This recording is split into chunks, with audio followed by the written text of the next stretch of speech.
الله الرحمن الرحيم.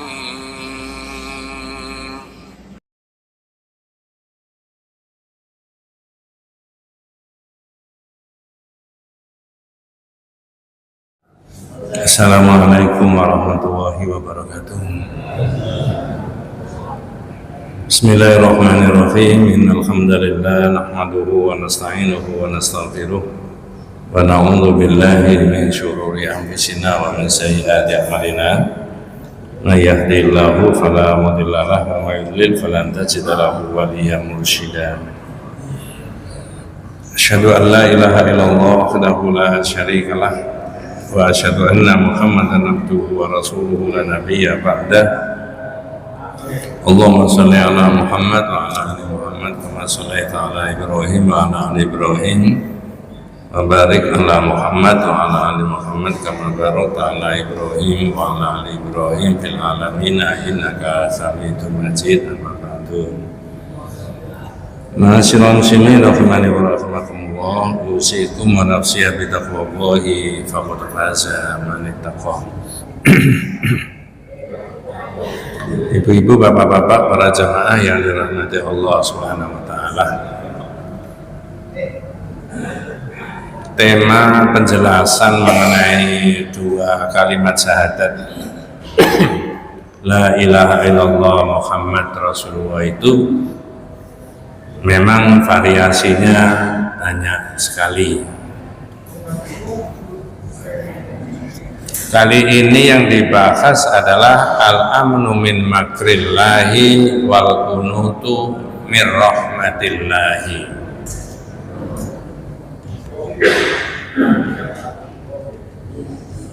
Al-amnu min makrillah niku maksudnya merasa aman dari murkanya Allah. Yang kedua adalah wal qunutu min rahmatillahi, putus asa dari rahmatnya Allah. Kelihatannya sepele, tapi dibahas di Quran maupun di hadis Nabi kita Muhammad sallallahu alaihi wasallam. Dimulai dari mana pikiran kita? Orang tidak boleh merasa aman dari murkanya Allah, dan orang tidak boleh putus asa dari rahmatnya Allah. Jawabannya gampang. Dimulai dari keyakinan kita semuanya, innallaha ala kulli syai'in, innallaha ala kulli syai'in qadir. Sesungguhnya Allah Subhanahu wa ta'ala itu berkuasa atas segala sesuatu. Karena kekuasaan Allah itu tidak terbatas, maka orang tidak boleh merasa aman dari kemungkinan Allah melakukan sesuatu kepada kita. Nah, ini kan peringatan buat kita semuanya. Al-amnu min makrillah, merasa aman dari murkanya Allah. Seolah-olah Allah tidak mampu, tidak kuasa.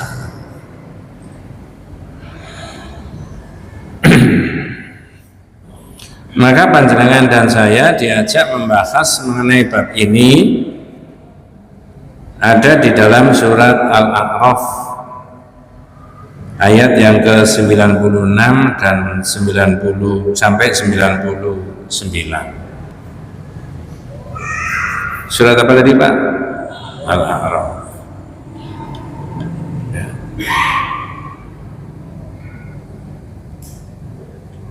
Surat Al-A'raf ayat 96 sampai 99.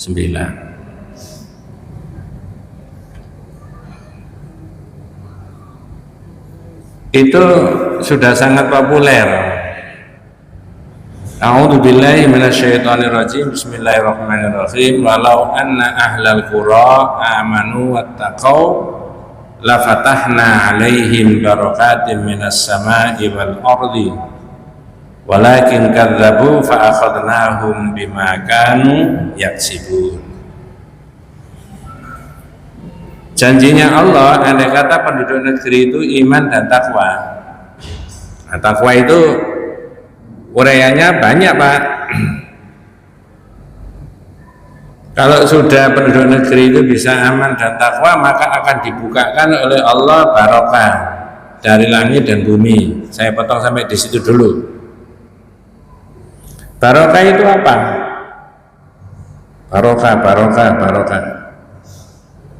Dengan dulu dari manten didoakan barakallahu laka, satunya wa barokah alaika. Apa bedanya barakallahu laka wa barokah alaika? Barokah itu maknanya kasratul khair wa thubutuhu, banyaknya kebaikan mengalir terus, itu namanya barokah. Loh, manten didoakan supaya ada barokah, maksudnya barakallahu laka, Mas, Mbak, saya doakan mudah-mudahan hari ini dan seterusnya kalau sampean berdua itu dapat kebaikan ekonomi, kebaikan jabatan, kebaikan ilmu, kebaikan macam-macam, mudah-mudahan ada barokahnya. Artinya banyak kebaikannya dengan ilmu tadi, dengan jabatan itu tadi, dengan sehat itu tadi, dengan fasilitas hidup tadi, supaya ada kebaikannya. Kadang-kadang orang diberi fasilitas hidup yang oleh Allah berlebih, malah nggak tambah baik orang itu. Ada, Pak, ya? Ada. Orangnya nggak ikut ngaji. Biarkan aja. Wa barokah alaika itu ketidakbaikan. Mas, Mbak, mudah-mudahan nanti kalau sampai diuji dalam rumah tangganya, ada yang sakit, ada yang kurang ekonominya, ada yang diganggu gini, mudah-mudahan masih ada kebaikannya. Itu urusan bahasa, ya. Tapi jenengan dan saya tidak boleh lupa bahwa barokah itu maknanya kasratul khair wa thubutuhu, banyaknya kebaikan, lalu kebaikan itu mengalir terus. Jadi penduduk negeri itu, negeri manapun dijanjikan oleh Allah asal iman dan takwa. Nah, takwa itu banyak. Contoh, i'dilu huwa aqrabu littaqwa, berbuat adillah. Karena berbuat adil itu bisa mendekatkan kamu menjadi orang yang takwa. Adil dalam penegakan hukum, adil dalam bidang ekonomi, adil dalam bidang politik, dalam distribusi keuangan, pekerjaan, dan sebagainya, macam-macam. Kalau bisa dibagi dengan adil, kata Allah, salah satu indikator itu bertakwa. Nah, nanti kalau bisa begitu semuanya, ada keberkahan, ada kebaikan. Ya, begitu.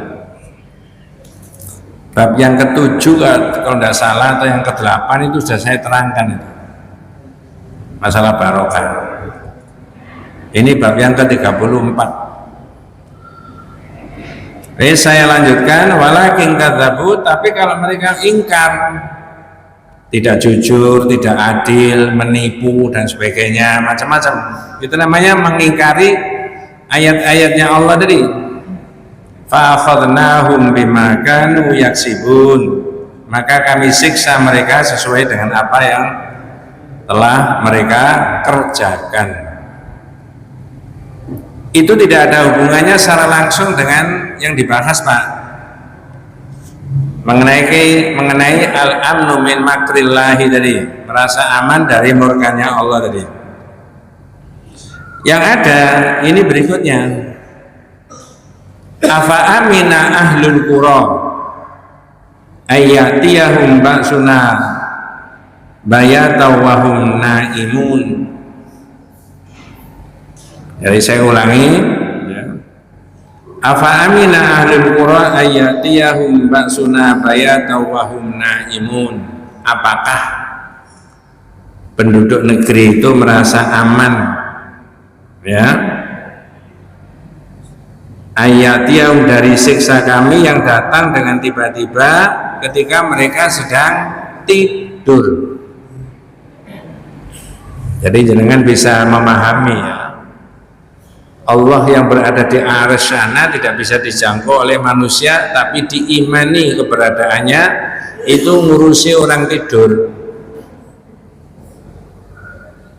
Dengan dan saya diingatkan, apakah penduduk negeri itu merasa aman dari murkanya kami, murkanya Allah ketika mereka sedang tidur? Nah, di sini diterangkan wahum naimun, mereka sedang tidur, ya. Mengapa? Ya. Mereka disebut sedang tidur li'annahum fi biladihim, karena mereka yadullu ala kamalil amni. Orang yang sedang tidur itu Pak, itu berarti menunjukkan orang itu sedang aman, tentram. Fi biladihim, di negaranya, di masyarakatnya, di kampungnya. Li'annal khaif la yanam, orang yang sedang takut, ada masalah, nggak bisa tidur. Jadi saya ulangi, kalau pakai bahasa Indonesia, apakah penduduk negeri itu merasa aman dari murka kami yang datang dengan tiba-tiba ketika mereka sedang apa tadi Pak? Tidur.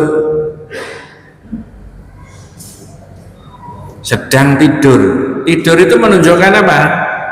Kamalul aman, menunjukkan mereka sedang aman.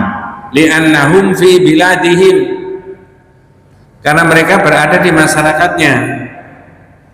Wa annal khaif, orang yang sedang ketakutan, kepikiran, la yanam, itu tidak bisa tidur. Jadi orang yang sedang tidur itu juga jangan merasa aman dari murkanya Allah. Tak kasih contoh ilustrasinya. Ada orang pulang dari pekerjaannya bawa motor atau bawa mobil. Di kampung itu atau di perumahan itu ada security-nya. Pagarnya saat kampung itu atau saat perumahan itu sudah tertutup tinggi. Hanya ada satu pintu masuk, ada satu pintu keluar. Begitu orang itu datang bawa motor, bawa mobil, ada security-nya, ada CCTV-nya. Begitu lewat, tutup portalnya tadi. Sampai di rumahnya, pagar rumah yang 2 meter dikunci, dibuka, parkir mobil, parkir motor, dikunci lagi. Itu keamanannya sudah lapis 2. Satu, security yang di pintu masuk tadi, yang kedua, pagar. Orangnya masuk rumah, rumahnya dibiarkan apa dikunci? Kuncinya 1 apa 2? Ada nggak diselot iya kemudian dikunci? Berarti kuncinya berapa?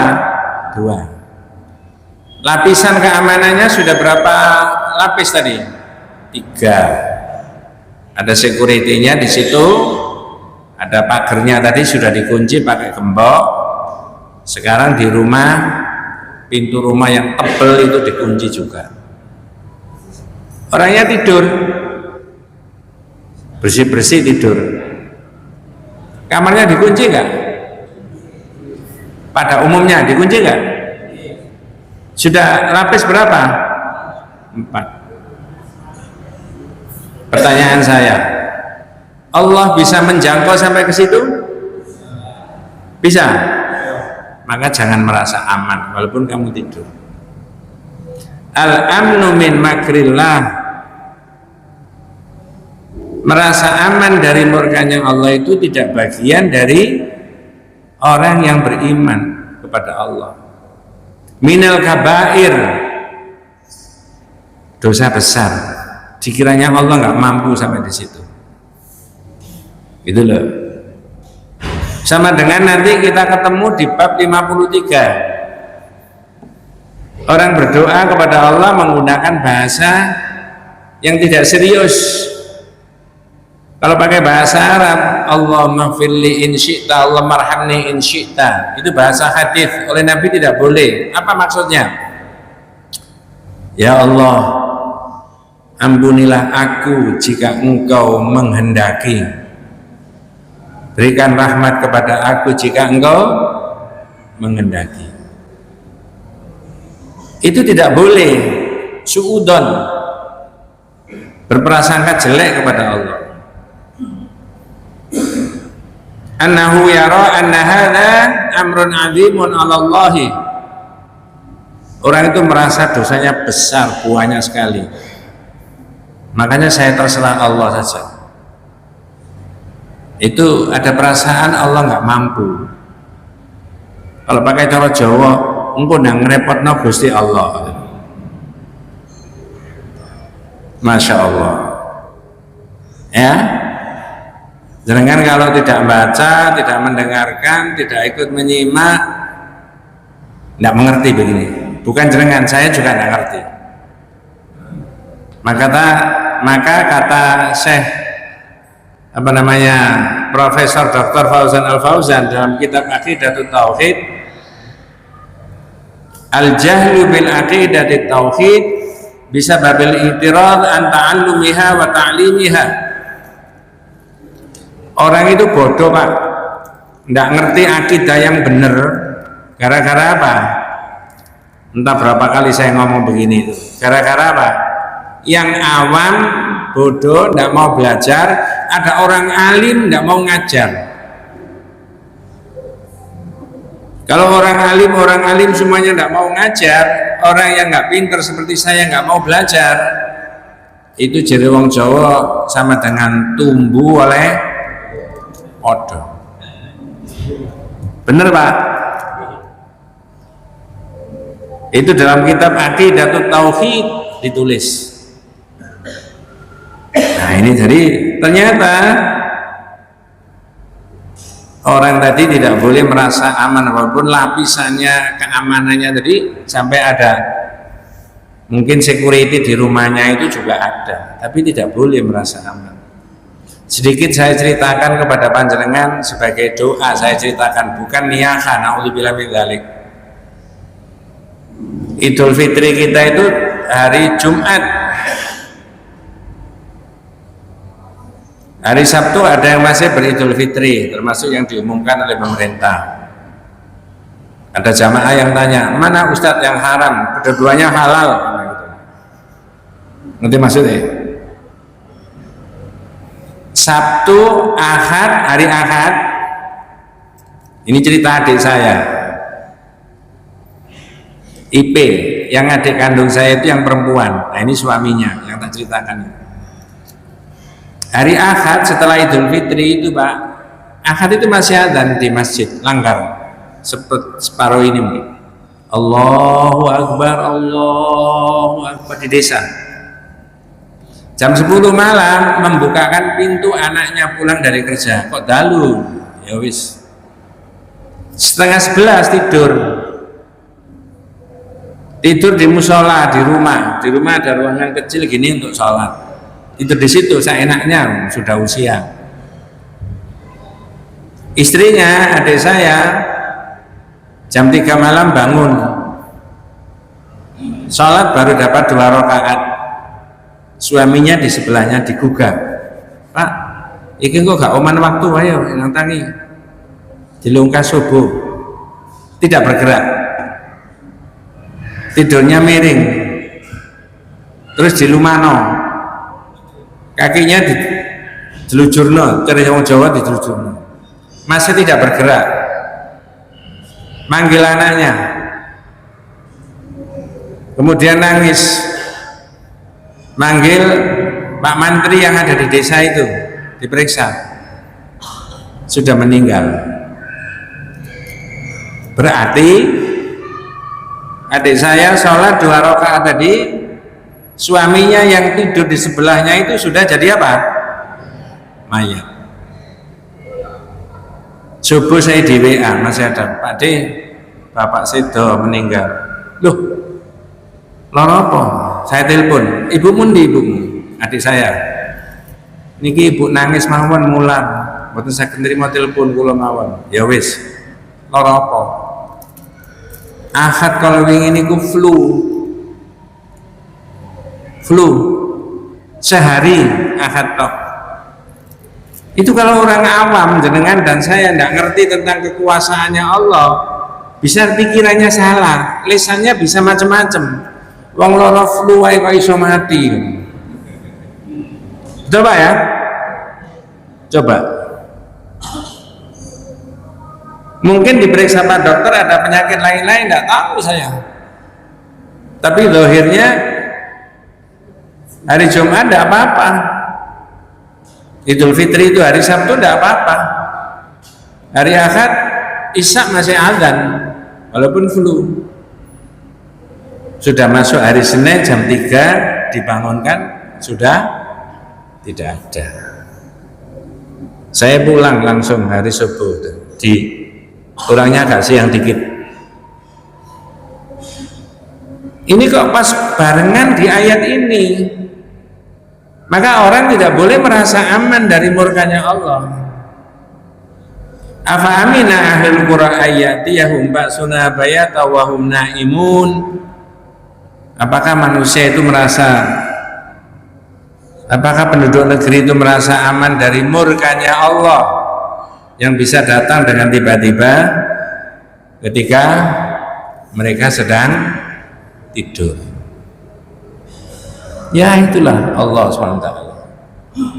Ya, ada nggak Pak jamaah ngaji sekian banyaknya malam-malam begitu pulang besok pagi di masjid itu oleh takmirnya masjid sudah diumumkan Assalamualaikum warahmatullahi wabarakatuh, terusnya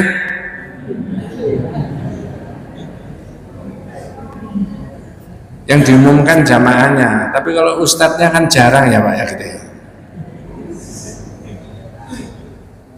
Terserah Allah saja Pak. Dengan dan saya ini miliknya Allah. Itu loh. Jangan merasa aman. Masya Allah. Ini kalau tidak iman susah Pak. Bukan pakai akal.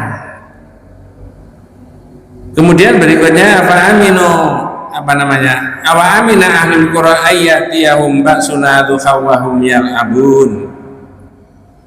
Atau apakah penduduk negeri itu merasa aman dari siksa kami, murka kami yang datang kepada mereka dengan tiba-tiba ketika mereka sedang, kalau tadi sedang tidur, ini sedang apa?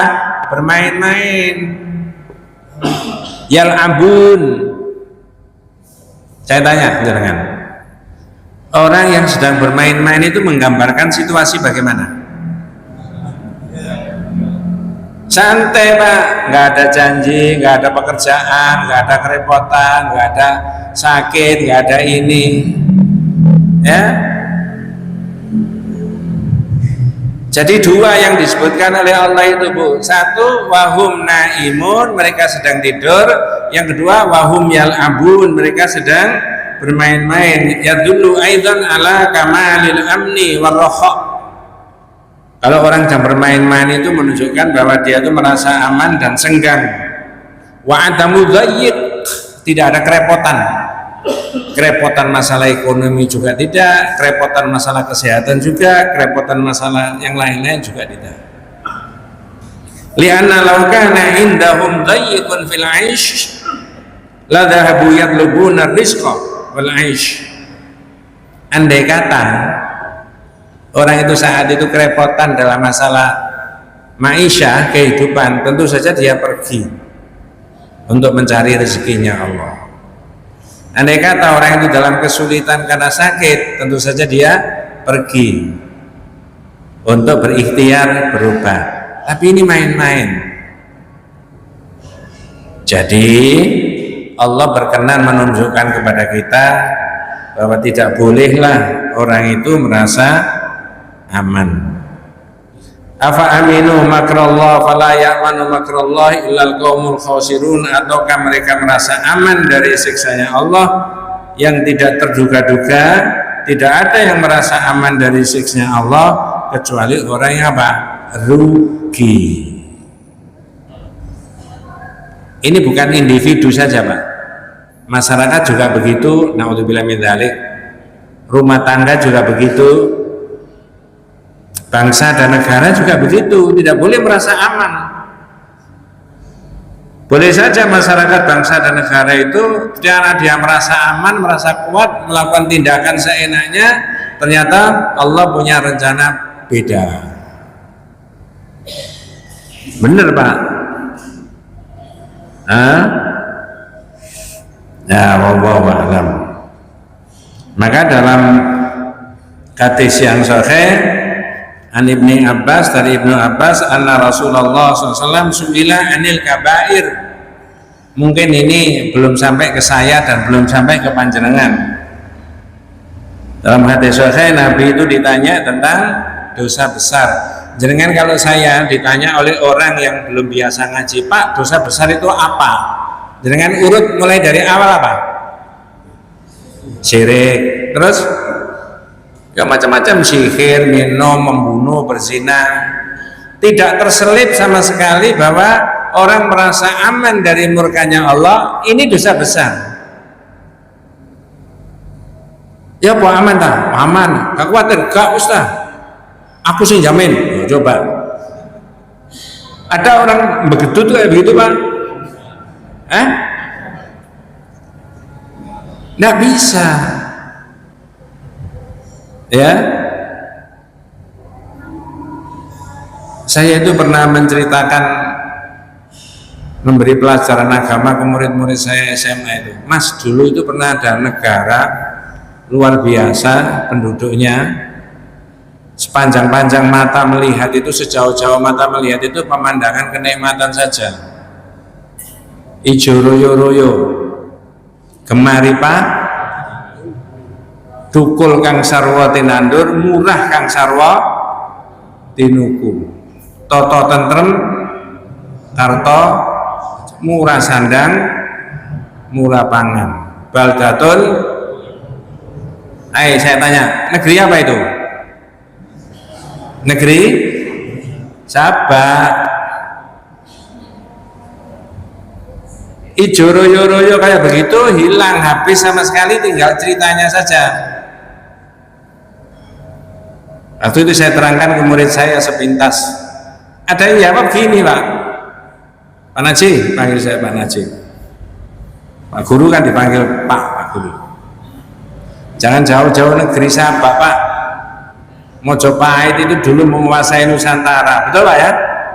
Sekarang tinggal apanya? Tinggal sejarahnya saja. Maka jangan merasa aman dari murkanya Allah. Kita ini negeri yang kaya, negara yang besar, gemah ribah, tidak usah khawatir terhadap masa depan. Yang tidak boleh begitu, ya. Negeri mana itu Pak? Konoha, ya, bener Pak. Orang itu bisa dibolak-balik begini sama Allah, menurut kehendaknya Allah. Wes, ini satu ya. Ada penjelasan al-amnu min makrillah, orang yang merasa aman dari murkanya Allah, ya.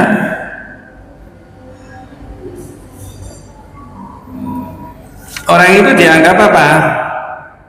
Suudon, berprasangka jelek kepada Allah. Maka dari ayat itu panjenengan bisa at-tahdhir minan ni'am allati yajlibuha Allahu lil 'abdi li alla takuna istidrajan, supaya berhati-hati terhadap nikmat yang Allah berikan. Jangan merasa sudah bisa menangani semuanya, merasa aman, enggak. Boleh jadi nikmat itu bisa dicabut seketika, betul Pak ya? Naudzubillah min. Dua dari mana? Dua itu yang dibahas ini adalah al-qunutu min rahmatillah, putus asa dari rahmatnya Allah. Ini Pak Guru, bu guru kalau memberi motivasi kepada muridnya, Mas, bisa Mas, masa depan itu ada di tangan kita. Saya tidak bisa melanjutkan. Rezeki itu tidak terletak di perguruan tinggi. Asal kamu punya pikiran yang bagus ya, bisa efisien, bisa tanya sini sana sini, rezekinya Allah itu semuanya sudah tertulis dan semuanya diberi ya. Jangan pesimis, tidak boleh, tidak percaya kalau Allah itu punya kemampuan. Nah di sini diberi contoh di Quran tentang kisah Nabi Ibrahim, surat 15 ayat 51 sampai 56. Surat apa tadi Pak? Berapa tadi? 15. Tapi nanti kadang-kadang orang itu jawab, itu kan ceritanya Nabi Pak. Enggak Mas, tidak Nabi juga bisa. Ya, 51. Sebelum ayat itu dibaca, jangan tak ceritani dulu. Boleh Pak diceritani beberapa menit? Boleh. Jangan bisa melacak kebenaran cerita saya ini. Teman saya di rumahnya di Sepanjang, di Gedung Turi. Saya sudah minta izin sama orangnya untuk tak ceritakan. Namanya Mas Heru, saya panggil Heru siapa gitu ya, Heru Mustari. Yang perempuan saya panggil Mbak Firta. Ya ikut ngaji kok, jangan gini di sebelah rumah. Berumah tangga 1 tahun, 2 tahun, 3 tahun, 4 tahun, 5 tahun, 6 tahun, 7 tahun tidak punya anak. Gelisah nggak Pak? Ya, terutama istrinya. Khawatir? Loh, jangan suudon, khawatir selamanya nggak punya anak gitu loh maksudnya. Ya, periksa ke dokter sana sini, dokter objin, sudah dinyatakan tidak ada masalah. Sampai dicari sak Sidoarjo, sak Surabaya, saya tahu nama dokternya tidak usah saya sebut. Sudah dinyatakan sampai tidak bisa punya anak kalau tidak bayi tabung. Itu 23 tahun yang lalu. Ya masih ada orang. Terus biayanya berapa dokter? 50 juta.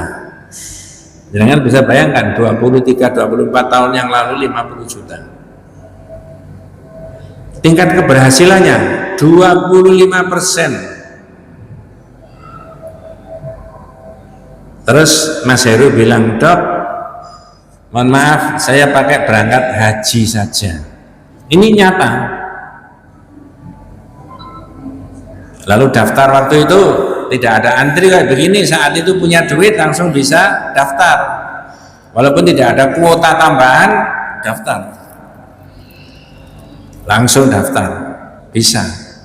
Seperti tradisi masyarakat pada umumnya, sebelum berangkat 1 pekan sebelumnya syukuran tetangga teman-teman diundang.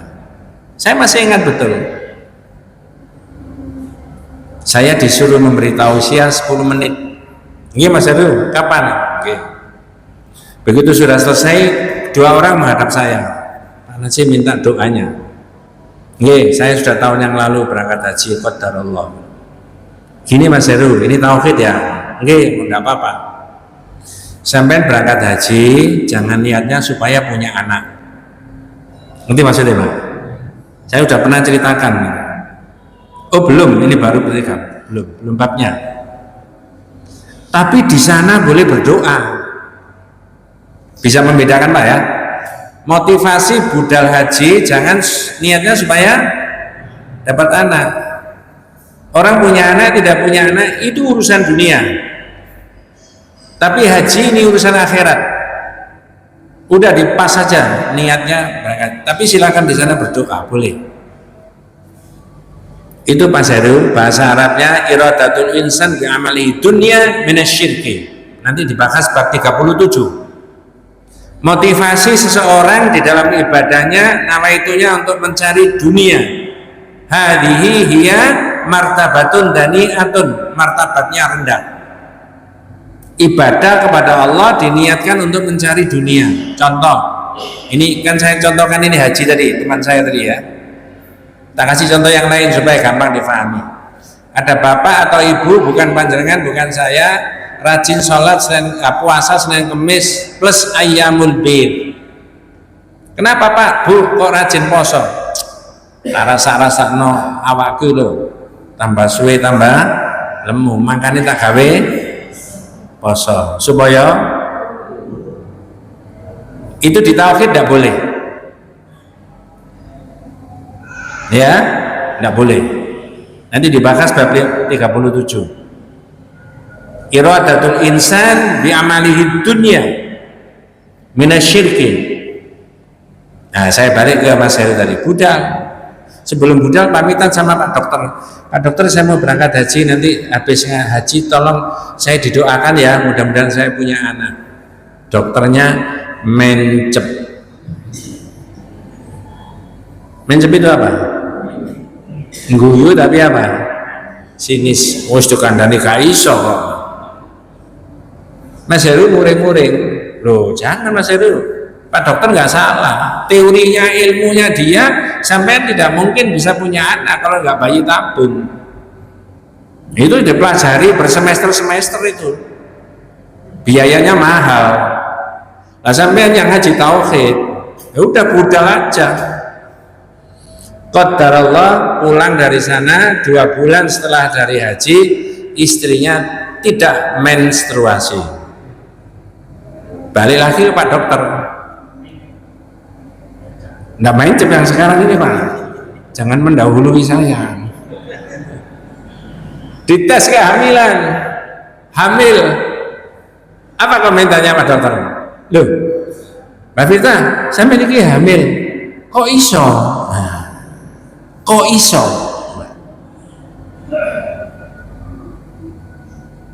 Marah juga. Oh, saya bilang jangan, Pak Dokter tidak salah. Tapi kalau di tauhid, sesuatu yang tidak mungkin bisa menjadi mungkin, maka orang putus asa dari rahmatnya Allah tidak boleh.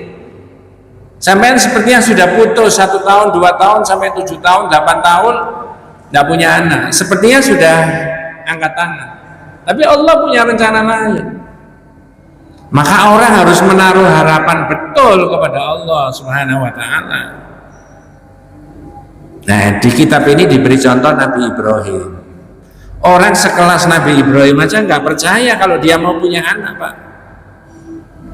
Tapi yang dicontohkan di tauhid ini perkara Nabi Ibrahim tidak punya anak. Tapi kalau ini diimplementasikan di masyarakat, banyak sekali. Orang jadi tidak bisa menjadi bisa, tidak mengerti menjadi mengerti. Ya.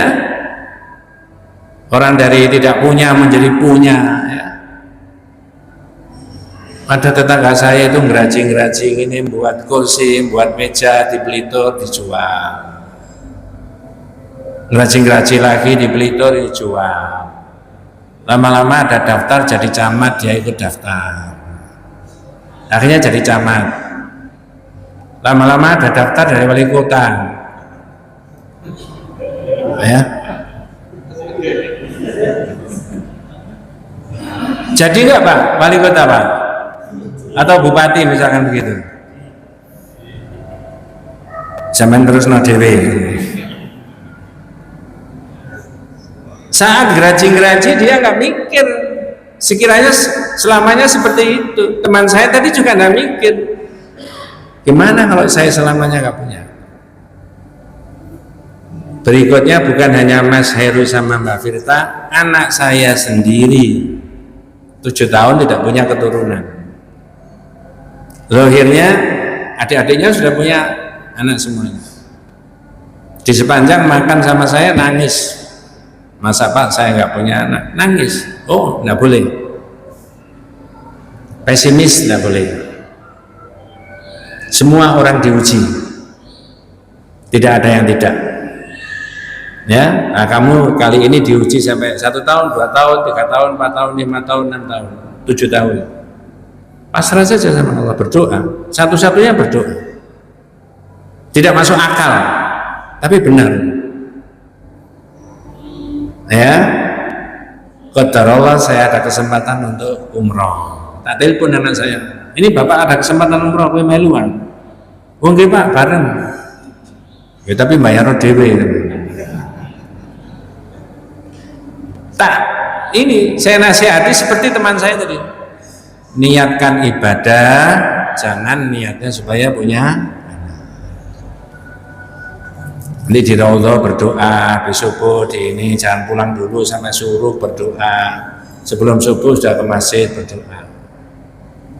Boleh, tapi umrohnya jangan niatnya punya. Pulang dari sana 1 bulan, 2 bulan, 3 bulan, tak berapa bulan setelah itu tiba-tiba hamil. Saya ngertinya kalau hamil ada di WA grup, ada gambar gini, saya nggak ngerti itu ilmunya bidan itu apa itu. Saya tanya, ini apa ini di WA ini, di grup ini sering. Nalin hamil Pak, oh saya itu sampai sujud syukur, sampai nangis.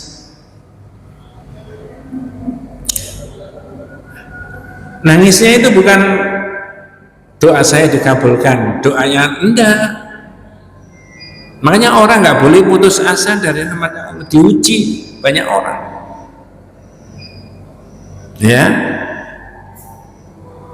nah di situ. Ya ini kebetulan yang dicontohkan adalah tentang kisahnya Nabi Ibrahim. Mudah-mudahan putra putrinya panjenengan dijadikan oleh Allah menjadi anak yang soleh dan solihah. Supaya lengkap saya sebutkan wa nabi'um an dhaifi Ibrahim, dan kabarkanlah Muhammad kepada mereka tentang tamu Nabi Ibrahim, malaikat. Jadi Nabi Ibrahim didatangi malaikat banyak. Idz dakhalu alaihi faqalu salaman. Ketika rombongan malaikat itu datang kepada Nabi Ibrahim menyampaikan salam, qala, dijawab sama Nabi Ibrahim, inna minkum majnun, kami benar-benar takut, sampean ini siapa? Berarti malaikat bisa menyerupa di luar serupa yang sebenarnya, betul Pak ya? Kira-kira kalau malaikat Israel bisa menyerupa di luar serupa yang sebenarnya, terus ada tulisannya Israel itu di pintu gerbang, kotek-kotek itu gimana kira-kira? Nggak tahu. Ya, nah di situ. Qalu la taujal inna nubashiruka bi ghulamin alim. Malaikatnya bilang, tidak usah takut.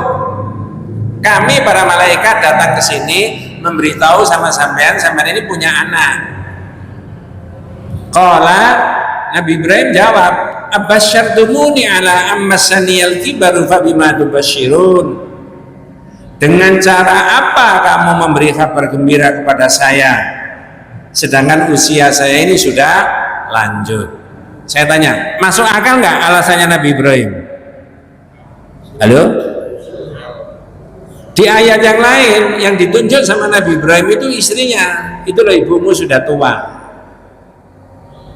Dengan cara apa? Abasyartumuni ala ammasaniyal kibaru fa bima tubashirun. Qalu, malaikat menjawab, basyarnaka bil haqq. Loh, kami datang ke sini memberi kabar gembira kepada kamu itu benar. Fala takum minal qanitin, tidak boleh kamu itu putus asa. Nah, baru Nabi Ibrahim sadar, qala wa may yaqnut min rahmati rabbih illa dhallun. Maka Ibrahim menjawab berkata, tidak ada orang yang berputus asa dari rahmatnya Allah kecuali orang yang apa? Sesat akidahnya. Jadi jenengan dan saya juga tidak boleh. Ini salah satu dari makna yang disebutkan al-amnu min makrillah wal kunutu min rahmatillah, ternyata termasuk minal kabair. Nabi tadi ditanya tentang dosa besar, anna Rasulullah su'ila anil kabair, Nabi SAW ditanya tentang dosa besar, qala asyirku billah, syirik kepada Allah, wal ya'su min rauhillah, putus asa dari rahmatnya Allah, wal amnu min makrillah, yaitu merasa aman dari murkanya Allah. Nanti bulan depan yang dibahas lagi membahas mengenai as-sabru ala aqdarillah, sabar atas takdirnya Allah. Ya, sampai bab 37 itu bahas masalah hal-hal yang bersifat spiritual. Wallahu a'lam.